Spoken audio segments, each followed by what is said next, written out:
오늘 우리가 함께 파헤쳐볼 이야기, 바로 한국의 메디치, 작은 마을은 어떻게 세계적 거인을 키웠나입니다. 제목부터 뭔가 흥미롭지 않나요? 자, 여러분, 바로 본론으로 들어가 보죠. 우리 모두 이탈리아 피렌체 르네상스 하면 딱 떠오르는 가문이 있죠. 네, 바로 메디치 가문입니다. 그런데 말이죠, 만약 우리나라 역사 속에도 예술이 아니라 산업의 르네상스를 이끈 그 메디치 가문에 버금가는 그런 대단한 가문이 있었다면 어떨 것 같으세요? 오늘 이야기는 바로 이 질문에서부터 시작됩니다. 이야기의 배경은요, 아주 평범해 보이는 정말 작은 시골 마을이에요. 하지만 이 안에 어마어마한 역사가 숨겨져 있습니다. 바로 이곳 경남 진주에 있는 승산마을입니다. 그런데 이 마을이 왜 특별하냐면요. 놀라지 마세요. 바로 삼성, LG, 그리고 GS를 세운 대한민국 대표 창업주들이 모두 여기서 태어났다는 사실. 아니, 한 마을에서 어떻게 이런 일이 가능했을까요? 이게 바로 오늘 우리가 풀어나갈 가장 큰 미스터리입니다. 어떻게 이렇게 작은 시골 마을 하나가 대한민국 경제의 지도를 바꾼 거인들을, 그것도 한 세대를 통째로 키워낼 수 있었을까요? 그 비밀 지금부터 하나씩 파헤쳐 보겠습니다. 그 비밀을 푸는 첫 번째 열쇠는요. 이 마을 사람들의 생각과 행동을 지배했던 아주 특별한 철학, 바로 정신에 있습니다. 그 철학은 바로 영남학파의 거두였던 남명조식 선생의 경위사상입니다. 이게 좀 어려운 말 같지만 쉽게 말하면 사람을 중심에 두는 삶과 사업 방식을 뜻하는 건데요. 요즘 말로 하면 인본주의 기업가 정신이라고 할 수 있겠네요. 이 경위사상을 좀 더 뜯어보면요, 이게 현대 경영 철학이랑 너무나 닮아 있어서 깜짝 놀라게 됩니다. 자, 왼쪽의 경은 뭐냐? 내면의 도덕성을 갈고 닦는 거예요. 오늘날의 윤리 경영과 딱 통하죠. 그리고 오른쪽의 의, 이게 진짜 중요한데, 옳은 일이라고 생각하면 바로 행동으로 옮기는 실천적 결단력을 의미합니다. 그러니까 머리로만 아는 게 아니라 몸으로 직접 보여주는 것, 이게 핵심이었던 거죠. 그리고 이 놀라운 경위 정신은 시대에 따라 계속 진화해 왔어요. 나라가 위기에 처했을 땐 나라를 구하는 의병 정신으로, 평화로운 시기엔 공동체를 돌보는 의정 정신으로, 그리고 마침내 현대에 와서는 산업을 통해 나라에 이바지하는 사업 보국의 정신으로 그 명맥을 이어온 겁니다. 이 위대한 정신의 흐름, 그 중심에 바로 지신정, 허준 선생이 있었습니다.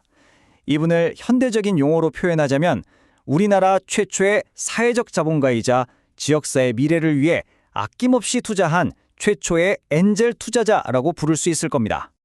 그리고 이 모든 이야기의 흐름을 바꾼 결정적인 해가 있었으니 바로 1920년입니다. 허준 선생은 바로 이 해에 의장이라는 걸 만드는데요. 이게 정말 혁신적인 시스템이었어요. 그냥 돈을 나눠주는 게 아니고요. 가문의 재산을 체계적으로 관리해서 가난한 이웃을 돕고 또 미래의 인재를 키워내는, 말하자면 오늘날 기업들이 운영하는 공익재단의 원조격이었던 거죠. 이건 그냥 지어낸 얘기가 아닙니다. 당시 신문기사가 생생하게 증언하고 있죠. 1920년 동아일보를 보면 그가 수만 금이라는 거금을 내서 가난한 사람들에게 땅을 나눠줬다고 대대적으로 보도하고 있어요. 역사적인 팩트라는 겁니다. 한번 보세요. 단순히 땅만 기부한 게 아니에요. 여성 교육이 중요하다고 생각해서 학교 설립 자금을 댔습니다. 이게 바로 오늘날 우리가 말하는 임팩트 투자의 원형 아니겠어요? 당장의 이익이 아니라 교육과 나눔을 통해 사회 전체의 미래 가치를 키우는 투자 말이죠. 이렇게 쌓아올린 돈으로 살 수 없는 신뢰라는 자산이 바로 다음 세대 기업가들이 성장하는 튼튼한 토양이 되어준 겁니다. 자, 이제 드디어 이 이야기의 하이라이트입니다. 이 놀라운 승산마을 허씨 가문의 이야기를 서양의 메디치 가문과 한번 직접 비교해 보겠습니다. 표를 보시면 두 가문이 정말 놀라울 정도로 닮았다는 걸 알 수 있어요. 둘 다 단순히 돈만 많이 번 게 아니라 그 돈으로 인재들이 마음껏 능력을 펼칠 수 있는 생태계를 만드는 데 힘썼다는 거죠. 메디치가 예술가들을 후원해 예술 르네상스를 열었다면 허씨 가문은 기업가들을 길러내 한국의 산업 르네상스를 연 셈이죠. 하지만 정말 결정적인 차이가 있습니다. 메디치 가문은 막강한 정치 권력을 손에 쥔 지배자였지만 허씨 가문은 나라를 잃은 식민지 시대에 아무런 정치적 힘이 없었다는 점이에요. 바로 이 지점이 핵심입니다. 허씨 가문은 권력으로 세상을 움직인 게 아니었어요. 오히려 아무 힘도 없는 억압적인 환경 속에서 오직 공동체를 위한 사회적 책임을 다하는 방식으로 세상을 바꾼 겁니다. 어떻게 보면 훨씬 더 숭고하고 대단한 형태의 후원이었다고 말할 수 있겠죠. 근데 이 놀라운 이야기가 그냥 옛날 이야기로 끝나지 않습니다. 놀랍게도 오늘날 전 세계 경영계의 가장 뜨거운 화두와 정확하게 연결되거든요. 실제로 2018년에 한국경영학회에서 아주 의미 있는 선포를 합니다. 바로 이곳 진주를 대한민국 기업가 정신의 수도로 공식 지정한 거죠. 이 말의 정신이 과거의 유산이 아니라 바로 지금 우리에게 꼭 필요한 살아있는 가치라는 걸 공인한 셈입니다.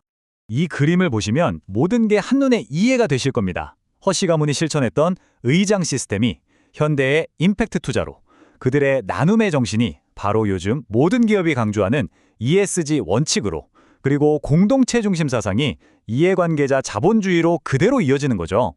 결국 가장 오래된 지혜가 가장 미래적인 해답이 된 겁니다.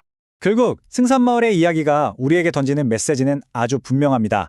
진정한 혁신이라는 건요, 단순히 새로운 기술이나 돈만으로 이루어지는 게 아니라는 것, 바로 나눔과 상생이라는 가장 기본적이고 오래된 가치 위에서만 꼽힐 수 있다는 사실입니다. 수백 년 전 우리 선조들이 심었던 의로움이라는 작은 씨앗이 오늘날 세계를 무대로 띄는 거대 기업들의 DNA가 되었습니다. 자, 그렇다면 이제 우리 차례입니다. 우리는 다음 세대에게 과연 어떤 정신을 물려주어야 할까요? 한번 좀 깊이 생각해 볼 문제인 것 같습니다.